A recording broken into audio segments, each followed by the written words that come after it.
সাফল্য অর্জন প্রসঙ্গে স্বামী বিবেকানন্দ বলেছেন, আমি জীবনে অনেক ভুল করিয়াছি, কিন্তু ওইগুলির একটিও যদি বাদ পড়িত, তাহা হইলে আমি আজ যাহা হইয়াছি তাহা হইতাম না। আমার জীবনে আমি বেশ সন্তুষ্ট।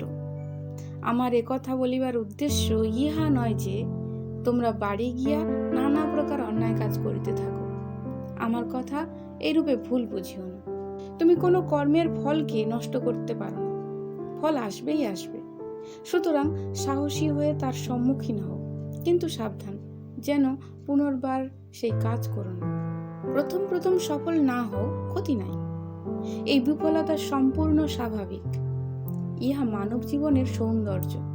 এরূপ বিফলতা না থাকিলে জীবনটা কি হইত? যদি জীবনে এই বিফলতাকে জয় করিবার চেষ্টা না থাকিত, তবে জীবন ধারণ করিবার কোনো মূল্য থাকিত না। উহা না থাকিলে জীবনে কবিত্ব কোথায় থাকিত? এই বিফলতা, এই ভ্রম থাকিলেই বা। গরুকে কখনো মিথ্যা কথা বলিতে শুনি নাই, কিন্তু উহা চিরকাল গরুই থাকে, কখনোই মানুষ হয় না। অতএব বারবার বিফল হও, কিছু মাত্র ক্ষতি নাই। সহস্রবার ওই আদর্শ হৃদয়ে ধারণ করো। আর যদি সহস্রবার অকৃতকার্য হও, আর একবার চেষ্টা করিয়া দেখো।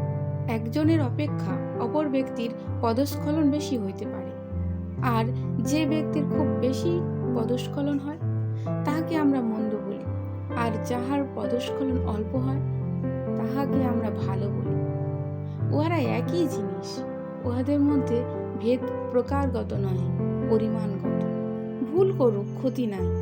সকল কার্যেই ভ্রম প্রমাদ আমাদের একমাত্র শিক্ষক। যে ভ্রমে পতিত হয়, ঋতপথ তাহারই প্রাপ্য। বৃক্ষ ভুল করে না, প্রস্তর খণ্ডও ভ্রমে পতিত হয় না। পশুকুলে নিয়মের বিপরীত আচরণ অতি অল্পই দৃষ্ট হয়, কিন্তু ভূদেবের উৎপত্তি ভ্রম প্রমাদপূর্ণ নরকুলেই। সকলের মঙ্গল কামনা করে আজ এখানেই শেষ করছি।